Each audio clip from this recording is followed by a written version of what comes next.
guests lined up. A lot of just nutties. Gonna go the month of January. We're just gonna be uncensored pretty much the whole month. I had no guests lined up for January. I did that on purpose. Got a lot of stuff to get out, a lot of stuff to talk about, and I'm just looking forward to that. Tonight, though, on the show, we're going to have Matt Mills, a NASCAR truck driver for Team SS Greenlight Racing, the 07 Chevy Silverado, Thompson Electric Incorporated. And also, we're going to have Steve from Racing Underdogs will be calling in along with Matt Mills. And also tonight, Calvin Cooler. He's a retired soldier, a music producer, and an author. And that connection was made through Scott Sanders, who does the program quite frequently, former Major League Baseball player, Scott Sanders. So that ought to be interesting tonight. And once again, tonight's, kid-friendly for the children. Everybody can listen, your grandmother, whoever. So we're looking forward to that tonight. Everybody, holler over the hammer, Victory Lane Radio, victorylaneradio.com.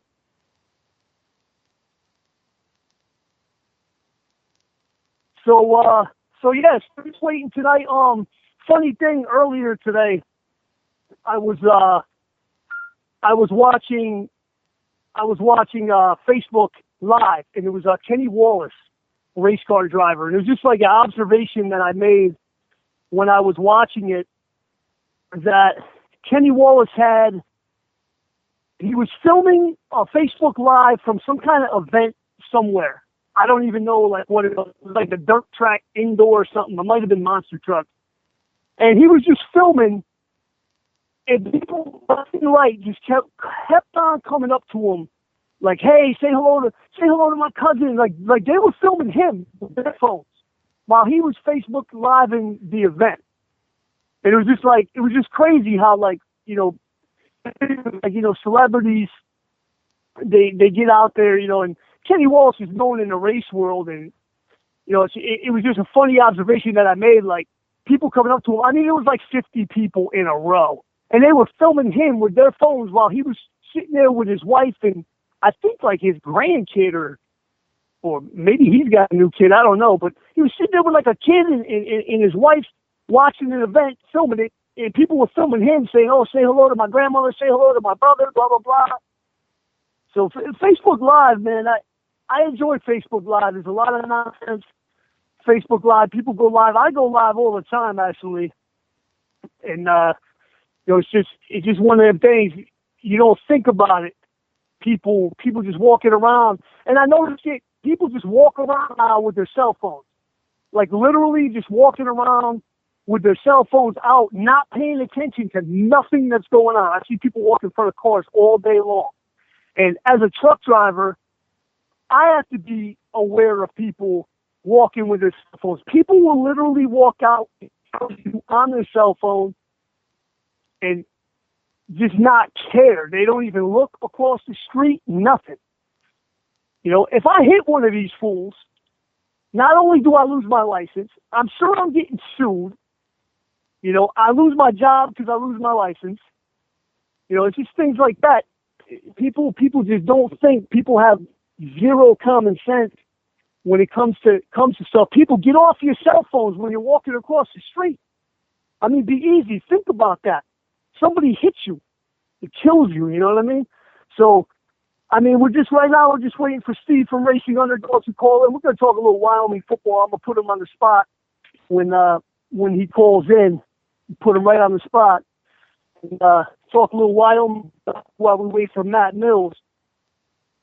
But yeah, I see a lot of weird stuff, and it bothers me. And we're going to get into a lot of that, and we're going to be completely uncensored with it in 2017. Steve's on. We're going to be completely uncensored. So with that said, Steve from Racing Underdogs is on. Steve, how you doing tonight? I'm wet and cold, and it's snowing pretty bad. So, good Friday. Yeah, it's funny. Me and you were talking earlier, and a lot of conversations that me and you have would be funny on the air. We were talking about like snow and drivers and stuff. We do a little dusting out here and nobody can drive. And you think, I lived in Wyoming and, out west in the places that you live and, worked every day.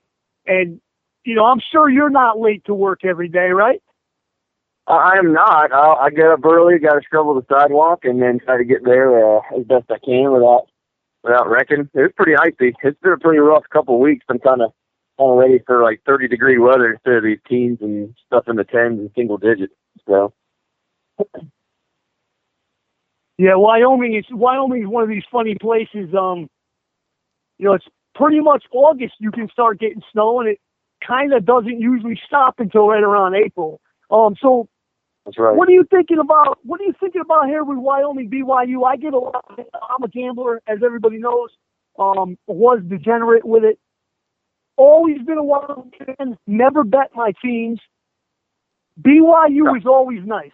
You can't never really bet against BYU. They always have a squad. But this year, the way Wyoming built itself, the way Bowles came over and built this plan, as somebody who lives in Wyoming and follows the team, like, A, what do you think about Bowles that he's enacted his plan here? And B, what do you think Wyoming's odds are at beating BYU?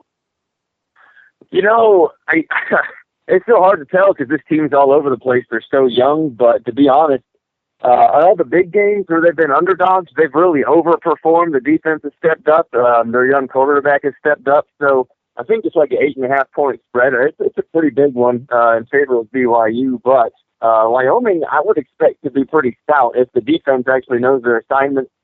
This is a team that hung with Nebraska for 3 quarters before falling apart on offense and took it to Boise State. I wouldn't be surprised if they had a legitimate shot at it. So the entire student section and school section for Wyoming's sold out at San Diego for the Poinsettia Bowl. So everyone's going to be there, at least pretty much the whole state of Wyoming will be there supporting the team. And so you hope if they travel well and they don't let it get to their head, that they might have a shot at it. It's been a long time since they've even been in the bowl, since 2011 and since 2009 since their last win. So it would be huge for the state. Everyone's been in an awesome mood for the last few months around here with a good football team. Helps a lot.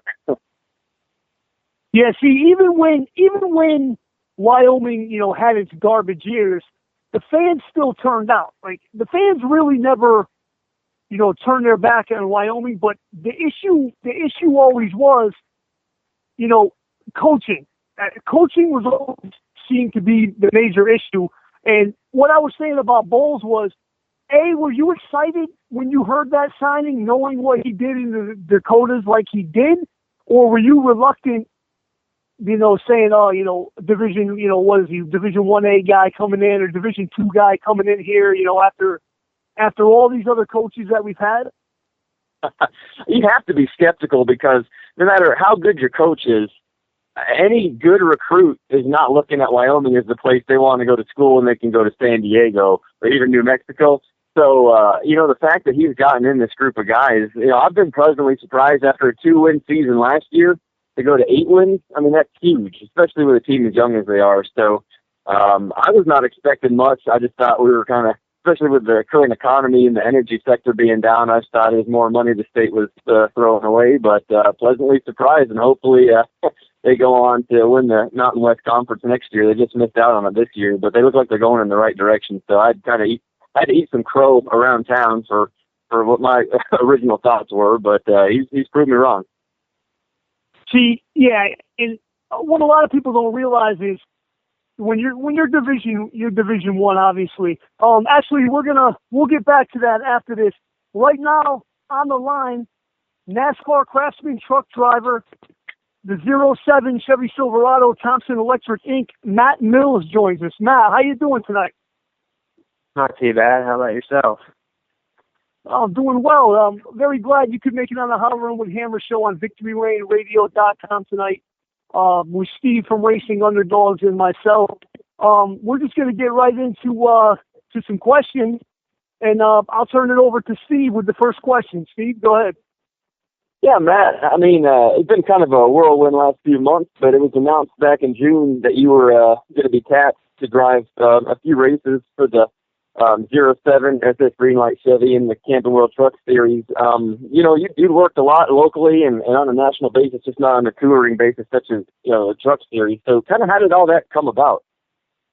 Great. Yeah, it's like anybody else, NASCAR is where you want to be. That's where everybody sets their goals.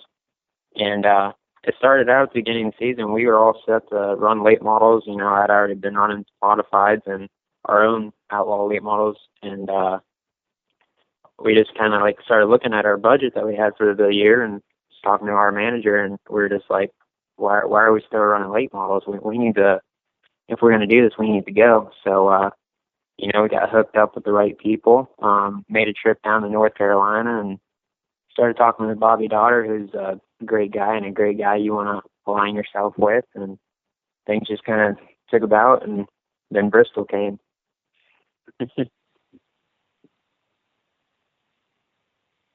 And, go ahead. No, go ahead, Steve. No, I said, I was just going to ask, your first start was at Bristol. You finished 27th, and you were kind of tasked originally just bringing the truck home in one piece. So I was just going to see if you could describe that weekend. It's one of the top 5 races for Truck Series is at Bristol or Martinsville or Talladega or Daytona. So for that to be your first start, were you nervous or just describe that weekend? Yeah, basically the opportunity came up because of the approval process, being approved for a half mile. You was either go to Bristol or wait all the way until Martinsville in October. And we really just had to go on that opportunity that we had, and just we had one option to where we had to just do it, and it was a risk. We had to do it, and it was very stressful. It's hard to make your debut at Bristol. It's a lot to take in, especially being a one-day event in the Truck Series. But the main goal is just go out there, be respectful, bring the truck home in one piece, and that's what we had to do, and we capitalized on it. And at the end of the night, everybody was pleased, and it got me approved for even bigger tracks. But yeah, Bristol is a lot to take in, no matter if it's your first start in a truck or your first time ever going there. So it was a lot to take in for sure, but I wouldn't change it. It was very memorable for me. Once again, everybody who's just tuning in, this is the Hollering with Hammer Show on VictoryLaneRadio.com. And joining us is Matt Mills, NASCAR craftsman, truck driver of the 07 Chevy Silverado Thompson Electric Incorporated. Matt, I got a question for you. You had made 4 starts in a Truck Series. What drivers did you find the most helpful? Like, what other drivers in the series gave you a hand, with any kind of racing knowledge or like any kind of help that they were able to give you that benefit you during races? Yeah, I talked to Tommy Joe Martins a little bit, Kenneth Peters, and a bunch of guys like that.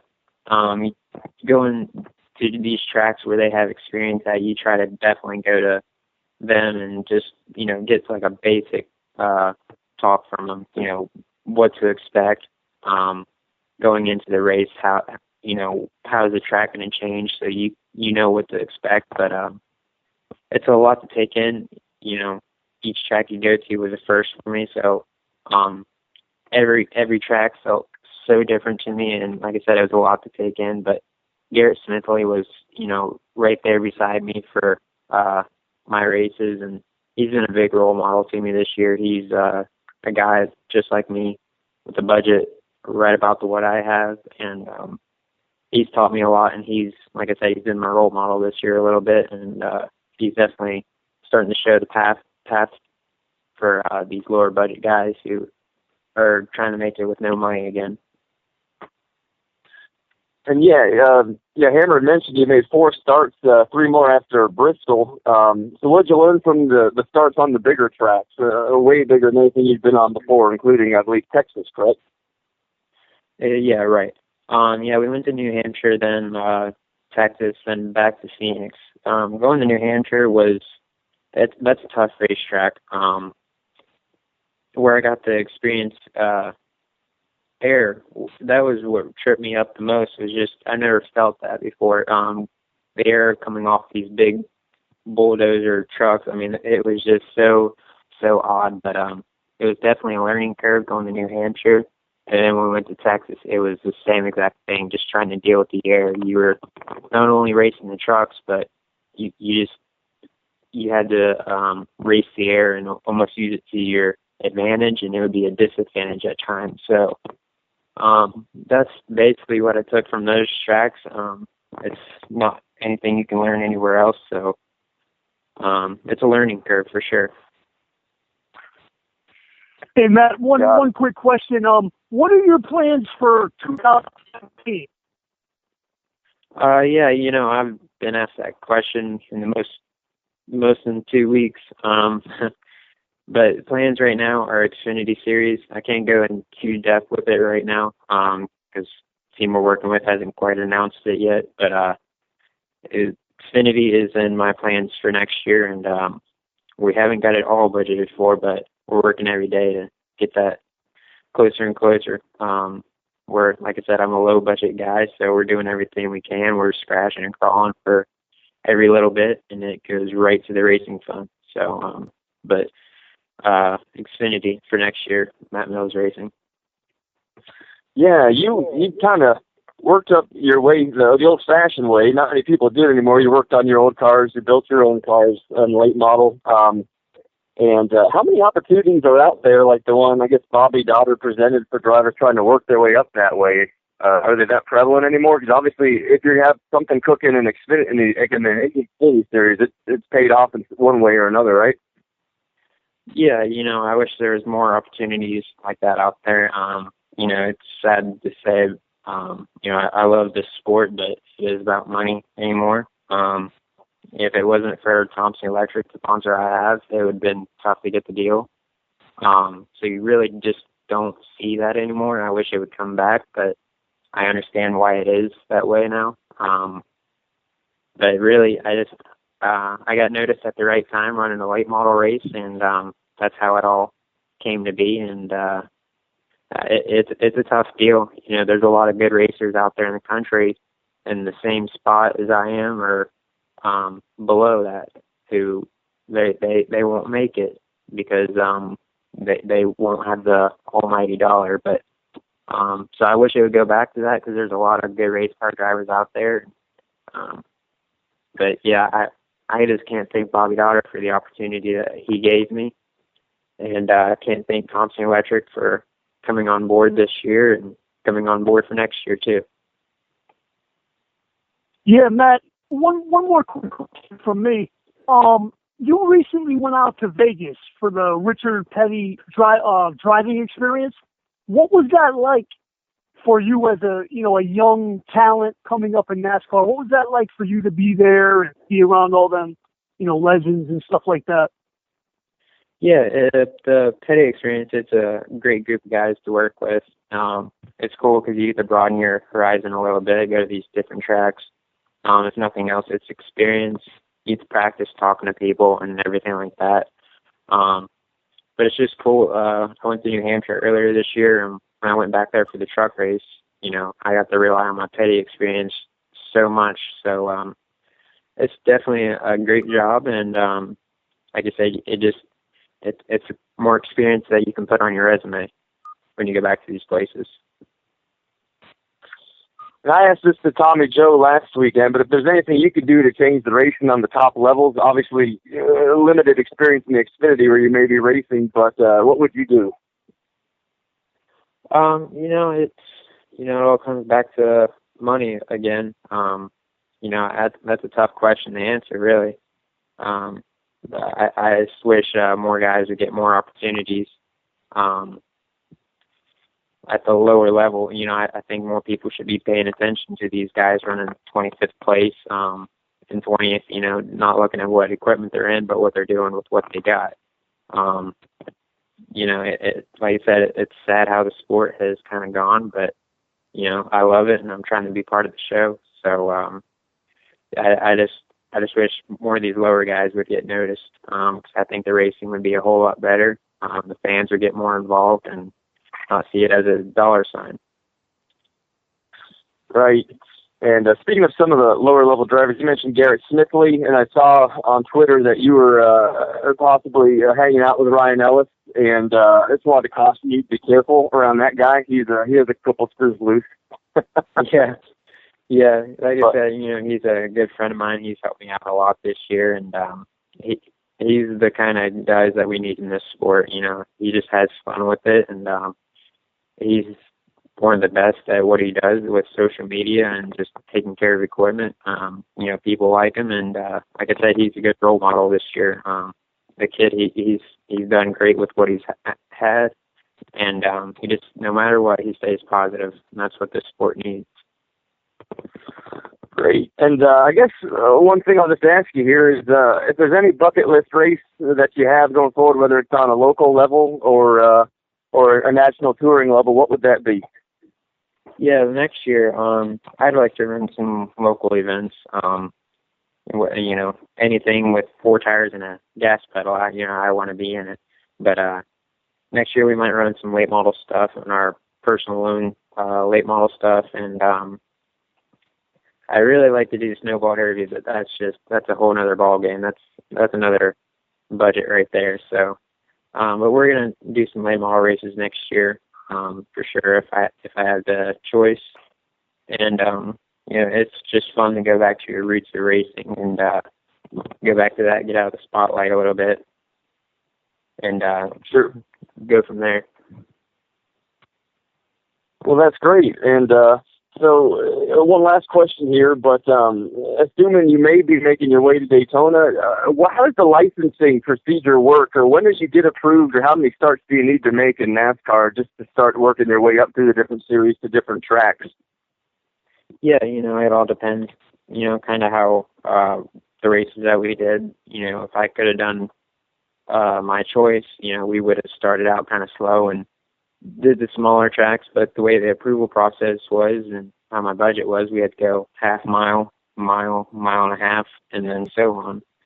So I'm approved for Daytona in the trucks now, and after that, it just keeps going. But the approval process in NASCAR is very smart. It works in different ways at times, but yeah, it's a smart move, but we're good to go for Daytona, and I'm ready to go. Awesome. Well, that's great. That's awesome, Matt. We really appreciate you taking time tonight to join the Hollering with Hammer show on VictoryLaneRadio.com. I just had a couple quick random questions just to throw out there real quick. On a daily basis, what's parked in your garage? What does Matt Mills hop in and cruise around town in, car or truck? Oh, right now I'm cruising a pretty fast Chevy Malibu 2010. It's pretty fast. Awesome. Now, when you're driving that Chevy Malibu, with whatever you got, the iPad, the CD player, whatever you got, what's a couple songs right now, if I hop in the passenger seat, would Matt Mills be playing on his stereo system? I'm kind of that teenager that listens to Metallica and some rock, so you probably find some Metallica.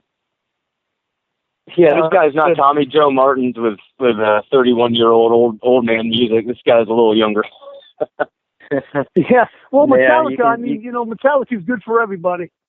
Yeah, you can thank my dad on that one. Yeah. Now, one quick question. Young. Yeah, that's good. One quick question involving your dad. Now, your guys' social is on point. Your Facebook page, I tell everybody to go over there, Matt Mills Racing. You guys are heavy on Twitter. You got Matt Mills Racing, and then your actual race team has a page. What is that like with the social media?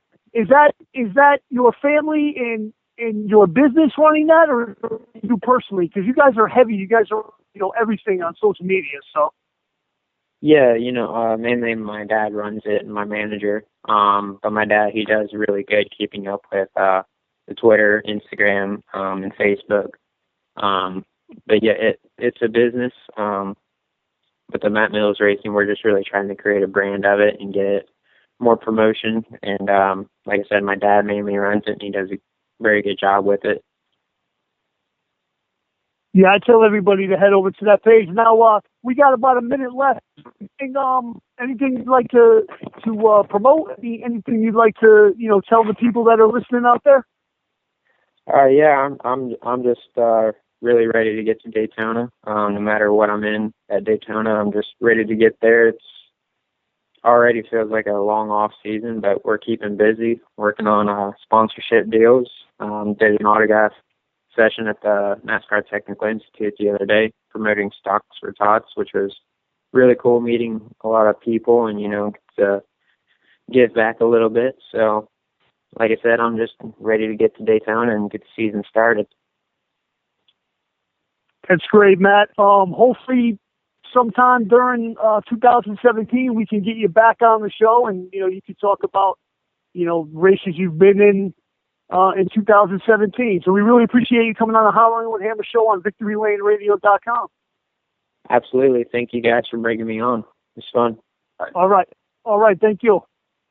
Now, Steve from Racing Underdogs is going to stay on with me here for 1 minute, but Matt Mills, NASCAR Craftsman Truck driver of the 07 Chevy Silverado Thomas Electric. And if anybody wants to head to his Facebook pages or his Twitter or anything, just head to anything Victory Lane Radio or anything with Hammer on any social media. I put Matt Mills Racing and all of his stuff all together in one spot. You guys can just go click on it and check him out. So, Steve, we got a lot of information, a lot of interesting information out of that interview, and a lot of it is different, very different than Tommy Joe Martin's. What do you think of that? Yeah, it's amazing what the right people at the right time will do, especially at the right age. Like, we keep going back to age, and we talk about some of the Jeff Greens or David Starrs, where if you're in 40, you're just kind of hoping you have a sponsor. But with someone who's just on the cusp of 20, he didn't make a lot of late model stars, but the ones he did were key, and it got the eyes of the right people. And 4 truck starts, now it looks like he's got an Xfinity deal cooking, whereas Tommy Joe's just looking to become a regular trucker. It's a pretty impressive story, really, for limited starts. Yeah, I'm interested this year to see what he does. There was a lot there. If you read between the lines, I don't have no top secret information, and I know you don't either. But if you read between the lines, it seems like he's got some plans for 2017. Possibly Xfinity and stuff like that, and other race teams. But real quick, before I let you go, just back to the Wyoming BYU real fast. Sure. When Bowles went over there, I knew if Wyoming let him enact his plan, what he did in the Dakotas, that it would be successful. And here's why. He can pick talent. Like Division II, there's plenty of talent there. Look at NFL rosters. There's tons of guys from Division II that are in the NFL. My cousin, personally, he's been on this program. He made it to the NFL with the Jets. He was cut, but he ended up playing in Canada and stuff like that. He was Division III. So, Bowles can pick talent that the big schools aren't going after. And what he did over there, I knew he could do. And so basically, as somebody in Wyoming, what is the buzz right now, like around town? I mean, is it wild, or are people just kind of like what's the attitude like in Wyoming right now? Yeah, anyone who went to the college is absolutely ecstatic. Anyone who went to the University of Wyoming is over the moon, and they can't stop smiling because they've had to suffer quite a while. Otherwise, a lot of these adopted oil field workers who kind of come here and kind of start just needing to root for something while they're out here, they're behind it, but it's hit and miss with them. But the local Wyomingites, they're really excited for this. I know at least 4 coworkers who are getting ready to head out to San Diego. They're really excited. They got the Poinsettia Bowl. There's no other bowl games on that day, so they're hoping that they'll get some exposure and maybe interest a few borderline recruits. And they're hoping for more next year. But it's better than it's been in a long time around here, and everyone's smiling. Yeah, the funny thing is, you said the oil workers, and I know, as personally worked in oil in Wyoming. I know every single oil worker is a Wyoming Cowboy fan, and none of them are really from Wyoming. There's nothing else really to do there but root for the University of Wyoming with whatever they got going on at that time of year. Now, real fast, what do you see with the basketball program for this year? Have you had time to watch any games or? I have not had time to watch any of the games, to be honest. Frankly, I've been stuck trying to get the Packers back above 500 and make sure Wyoming could play for the Mountain West Conference. I haven't paid much attention to basketball yet. I've been stuck in the pigskin mode. Maybe you can tell me how it's been going. It's not looking that great. I would put no money on it. They've come close to losing pretty much every game that I've personally listened to. And, I don't know, I don't have their record written in front of me, but they, there's been years in the past where you thought something was going to happen. And there's been years in the past where they went into the conference and, dominated, and we're not too far off from that. So that's why I was just asking you if you had a time to, look through that yet. They're kind of. I went to Florida State, and that's the way Florida State's basketball program's been forever and a day. Just a few wins short of 20 wins some seasons. The rest of the seasons is kind of throwaways. But it obviously hasn't sparked any interest in my heart around here, so it can't be going too well. All right, Steve. If you want to just tell everybody where they can find you at. Yeah, sure. On Facebook, I'm getting a little more active there. It's the Racing Underdogs. At Twitter, it's at Racing Underdogs. I'm always on Twitter and working on the website. So, and then in a few weeks, we'll go roll out Underdog Fantasy Racing, where you can only pick the bottom drivers from the field. And I usually have some sheet metal to give away with that. I'm just getting all that lined up, but I'll certainly let people know it's free to play, and it's a lot of fun when you only have about 10 drivers to pick from out of the whole field, and you're a little more interested in racing for 30th than you are for the lead. It's pretty fun. So, but other than that, it's been a good. We're going on break, aren't we? I won't see you for a little bit. Yeah, definitely. I'm definitely going to check that out. All right, Steve. Thank you, and you'll be checking in 2017. Take care. I'll see you later, Hammer. Yeah. All right. That was Steve from Racing Underdogs. You guys know where to check him out. If you don't, just go to Twitter, type in the @ symbol or whatever, Racing Underdogs. Same as Facebook, Instagram. And if you can't find him for any reason, just head over to any of my social media pages, and I pretty much tag him in everything I do. So you guys could easily find him. Yeah, that was an interesting interview with Matt Mills. Young guy, just starting out. And he said a lot of things if you read between the lines. So, I'm looking forward to looking at the Daytona sheets to see where he ends up, and what he's qualifying at Daytona. So next up, we're going to have Calvin. He's a music producer and author. And he's Scott Sanders' friend who wrote the song Do the Scott Sanders, which me and Scott Sanders, we're actually going to play the next time Scott Sanders comes on a program. So, we're looking forward to that. Scott Sanders is, been one of the best guests I've had. He comes on anytime I ask him. He just calls in, boom, no issues, no problems. He's a great guy. I like having him on. I get big feedback when he comes on. So yeah, in 2017, man, like I said, January we were going on uncensored. My boy Patrick out there, we're going uncensored all through January. It's going to be bananas. It's going to be a conversation like me and you have on a daily basis. So, but getting back to the program tonight, on right now is Calvin Kohler, retired soldier, music producer, author, and good friend Scott Sanders. Calvin, how you doing tonight, sir? Hey, what's going on, Hammer? How you doing, my brother? Man, I'm doing well. Me and you actually got to know each other through Scott Sanders, through a song that you put out, Do the Scott Sanders. Scott does my program quite often, and he's a friend of mine. He's a great guy. He always comes on and mixes it up. and he put me on to the Duke of Scott Sanders. So if you'd like to just let everybody know real fast, who Calvin Cooler is, and we can go from there. All right, my name is Calvin Kohler. Originally from New Orleans, Louisiana, but I grew up a whole bunch of places, including Dallas, Texas, Lafayette, and I went to high school in Thibodeau. And that's where me and Scott met at, down in Thibodeau, Louisiana. I did some, of course, I was a soldier. I retired after doing 30 years of active duty, and hey, it goes on and on and on from there, even into writing the books and stuff. Yeah, and we'll go right into that with writing books. Now, you did put out a book, and you're working on a children's book now. If you'd like to touch on the book you already put out, and go right into the children's book that you're currently putting out. Oh yes, sir. I wrote a book on the book was They Call Me Rooster. It took me all the way back from my beginning all the way to the end when I retired out of the military.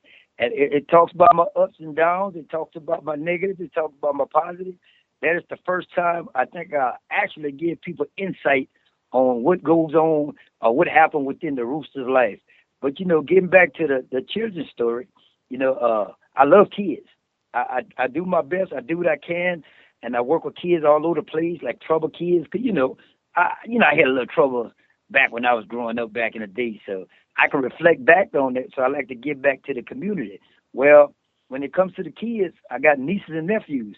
So they come with me every summer.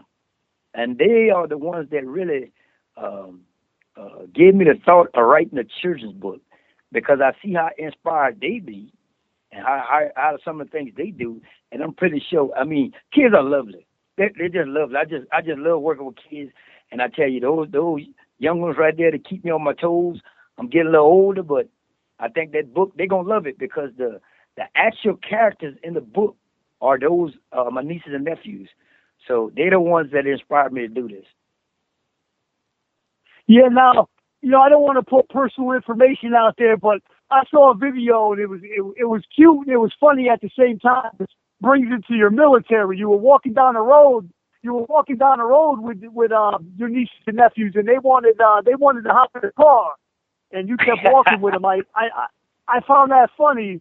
Is that like a military thing, or you was just wanting them to walk?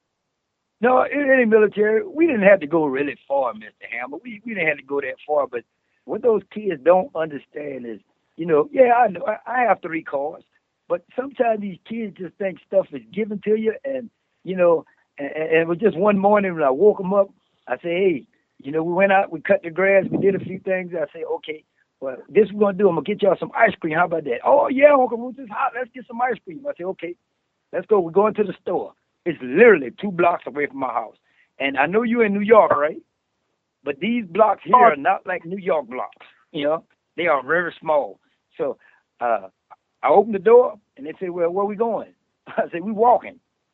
Oh, Lord, Jesus, have mercy. They started cutting up. But, I was recording them while they was doing it. And, they just need to realize sometimes there's nothing wrong with walking. Exercise. That's good stuff. Yeah, absolutely. Yeah, that's what I said. But the looks on their faces, they were asking to hop in the car. It was just funny, People today is different. Everybody wants to sit around. They want to play the video games. They don't want to do nothing anymore, and it's becoming a major problem. Hey, Hammer, I got a question for you. Do you have any nieces and nephews? Yeah, I got nieces and nephews. I also have 3 kids of my own. Yeah, guess what? I would almost 100% guarantee you that your nieces and nephews are not like mine. You saw from the video, they just a little different. Yeah, well, kids, all kids. I got 3 sons myself, and they're, all 3 of them are different, and all 3 of them are, wild in their own way. So right. Kids are kids, and I tell my kids, you gotta get out there. You gotta do stuff, and and I got nieces and nephews. I got nieces that just want to sit, and they don't want to do nothing but video games and computers, and so I definitely know how it is now. Going right into back to the book now. The book, They Call Me Rooster. Where can people purchase that book if they like to go out and read that book? Right now, the only place they're selling it right now is on Amazon and on Kindle. If you get on Amazon Kindle, you have it free. You can download it for free. But other than that, you can actually download the book from Amazon, and I think it's like maybe $5 or $4. But trust me, it is a very good read. Once they pick the book up, they're not gonna put it down. Once you start reading, you won't put it down. Everybody have their own story, and I think with me, I think some people think the book is more funny than anything, but everything in the book is true.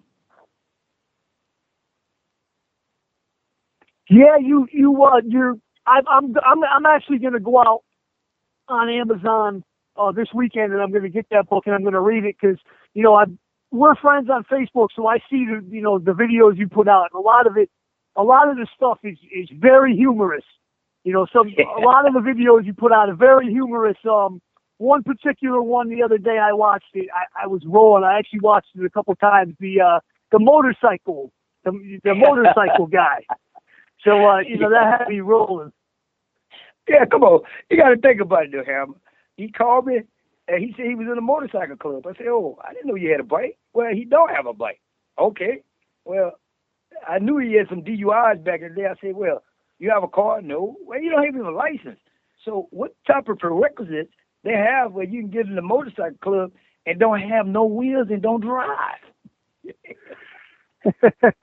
Yeah. Don't have a motorcycle, don't have a license. Yeah, that was definitely funny. Now, going right into we're going to get to the music because that's a big thing, but I would like to touch on your military background. You have quite the extensive military background. If you'd like to just let the people know what you've done and the years that you were all the years you did time for the service, which we thank you for, by the way. VictoryLaneRadio.com, the Hollering with Hammer show. We're very, very into the military. A lot of people involved in this station are former military, so you can go ahead and just let everybody know. I would tell you, even Scott probably could tell you back in when I was in high school as a basketball player, I was pretty decent. I'm a little short fella. I'm not like Scott, Scott came back one summer. He had grew about 6 inches, and I was like, what is this guy drinking that I'm not getting? So the tallest I got was like 5'10", which I am right now. And I knew when, I got a few scholarships to go to college, but I knew me, and I knew that, number one, I didn't like studying. If I had to do something, I was going to do it. And number two, my family wasn't that well off. So I actually had a scholarship to go play at Mississippi State. But I joined the Army behind everybody back. And I joined in '85, and I didn't get out till last year. I got out last year. And so I went in as a field artillery cannon crew member, and I got out as a brigade command sergeant major. So I've been a lot of places, in 30 years, I've been a whole lot of places. And being at stateside, overseas, old corners, yeah, I've been to a lot of places. So I attribute that all to God for me making it back from everywhere I've been. As somebody who has traveled the world, obviously, and basically business, what's like a couple areas of the world, countries or that you enjoyed the most? Like, where did you enjoy going to? Was there any one particular spot? Believe it or not, Korea. I had an awesome time in Korea.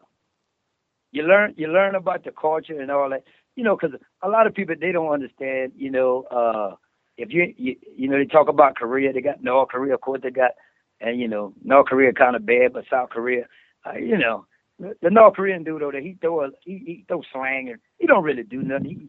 He's scared like anybody else. But if you in South Korea, oh my God, I had a good time out there. Even though I don't drink, never did smoke, I still had a wonderful time out there, enjoying the culture, And, I was out there doing music also, but soldiering, making sure we keep the whole home front safe. Right now, like whenever they talk Korea, on the mainstream news, it's only negative, and it's North Korea. But I've heard a lot of people say that Korea is like a very nice place, and like a fun place to visit. But what we see on CNN is just all negative, and it's all North Korea. That's why I like to ask those questions of different walks of life people, and ask them questions like that. Now, on your travels, have you ever were you ever stationed anywhere or not even stationed, but did you ever go to any places like Antarctica or Iceland or like Alaska or Russia or any places like that, like super cold climate? Oh yeah, I've been to those places, but believe it or not, I've been to Germany several times, and I used to hang out in Amsterdam and Holland and the Netherlands and stuff like that. But believe it or not, out of everywhere I've been, the coldest place I've ever been is Fort Drum, New York. Okay. But I tell you, when I was I did a 100-mile, there's a 100-mile march called 9 Million. I did that in the Netherlands, out in Amsterdam. And I tell you, that was awesome. That was awesome. It's something like the Netherlands. Mm-hmm. Now you we'll jump straight into like the music. You're a music producer now, and when I end this show tonight, I'm gonna play one of your songs to go out tonight. Yes, sir. And you're a music producer now. You've been involved with music like your whole life. Has that been an influence in your life, like from as far back as you can remember? Guess what? To be honest with you from New York, right? Yeah, New York, Connecticut, tri-state area. I got introduced by music at my second duty station when I was in Fort Polk, and there was a guy from New York. He called me, he called me in his room, and at that time I didn't know what turntables or nothing like that, because around the New Orleans area, the only thing we listened to was jazz, Mardi Gras. That's what I listened to, and I was into Zydeco music and stuff like that, but I wasn't into rap music. So once he called me in his room, and he had a drum machine. It was way back in the day. It might have been one of them 12 something. I forgot what it was. So I started playing this beat on there, and he was like, "Yo, you playing instruments?" I said, "Nope." He said, "Well, hold on, let's do something else again." So he put me on another track. So I made it. He was like, "Oh my God, man, you might just be a raw talent." I said, "Really?" And from then I started making music and buying equipment piece by piece, and I even I started hanging around with a bunch of the actual celebrities. I even been up to your hometown, and I went to East Flatbush and spent some time out there with Chubb Rock, and that was back in the 80s, like the late 80s. I came to New York. That was my first time, and I hung out in East Flatbush with Chubb Rock, and and I seen the way the guys in New York was doing it. They was doing everything in their basements and stuff like that. But then, as time goes on, I learned it there. But because of my culture and the way things go, I really stuck with the down south music. Even though, don't get it twisted now, Rakim and all those boys up there, oh man, I love to listen to them, man. Yeah, Rakim, Mobb Deep, and stuff like that, and even going back to like KRS-One and. Right. All that stuff is still relevant up here, and it's kind of sad. The mainstream up here, I'm talking radio play only. I mean, we can get everything off the internet now if we search for it. But as a mainstream music play only, Hot 97 out of New York or 105, or the few stations left up here, down south music that we get, it's we had Lil Jon just stuffed down our throat to the point where they don't even play that no more. And then it was No Limit. They killed it with No Limit, and then straight into Cash Money, and then straight into Lil Jon. And then right around that time it switched to Houston, and it was just up here the down south music we were getting on mainstream radio was strictly Houston, and it was the Mike Jones, the Paul Wall, Slim Thug, stuff Right. like that. And then that died out. And what we Right. have right now as down south music is what I actually was talking to you yesterday, messaging was like the mumble rap that's going on Right. now. And that was leading into my question on like the state of hip hop today. You know, Right. like the state of it, you know, because even the hip hop artists up here, you know, your Cassie, your Papoose, your Jadakiss, freestyle. Oh just man, destroying them boys. those guys, Hey. and they don't care. The mumble guys don't seem to care. They're like, hey, we're here, and this is what we're doing, and we're making money. So that's why I was asking you, you know, your idea on the current state of hip hop. I would tell you this though. I seen Papoose. You know, I didn't really know him, but I heard his name. But I seen Papoose freestyle. Man, that guy's cold. Him and Jadakiss, they some of my favorite rappers up there. But however, I got to say this about the down south music.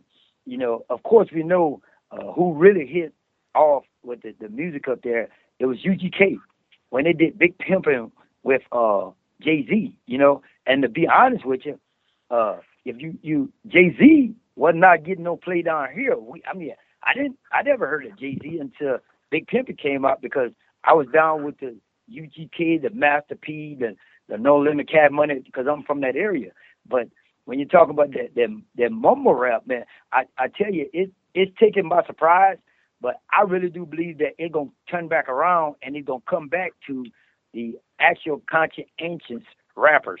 I think that's what they're going to do. But I mean, you know, but for to say they're not playing it up there, I would tell you, they got some boys down here. And, you know, I think they done got away from the mainstream and they can go platinum independent down here. Like Lil Boosie, man. Hey, these people going crazy over Lil Boosie. And, you know, I'm not knocking him. I love what he's doing. You know, they're going crazy over Lil Boosie. And me, myself, I always listen to people like Scarface and I listen to, all the ghetto boys. I listen to the Hot Boys. I listen to No Limit, Cash Money. Of course, I know I've met Master P on several occasions to do a few things. And, of course, I know C Murder. I know him. I know C Murder pretty good. And, of course, BG. That's my little homeboy. I mean, he doing a little time right now. But, hey, free BG. He going to be getting out there soon. But they're my boys right there. So I believe it depends on where you at and what music you want to listen to. Because, you know, when I was in New Jersey, I was at the barbershop one day. And one of the guys was talking to me about down south music versus, you know, he said down south we got that country slang, but nothing wrong with it. I think any music that somebody can get a message out on, hey, have fun doing it. Yeah, basically, still to this day, any club you go into in Connecticut, New Jersey, in New York, Friday or Saturday night, within the mix, within 2 hours, you're going to hear some old No Limit. You're going to hear older Cash Money, like the BGs that you were talking about. You're gonna hear that stuff. All the old No Limit, the Mysticals, and all that. C Murder. You're gonna hear that stuff still to this day in the clubs in Connecticut, New Jersey, Pennsylvania, New York. But I'm talking like actual like radio play. You know, it's just not here right now, and it's like, you know. Right. I just think that, you know, I think it's just a sectional thing. I ain't talking about no war, because for instance, like down south here, we don't. I mean, me personally, I don't hear too much from the West Coast. Yeah, I hear Snoop Dogg every now and then, and a few of them other guys out there, but we really don't get that too much. Even like Dr. Dre, we didn't, you know, we don't get Dr. Dre too much on his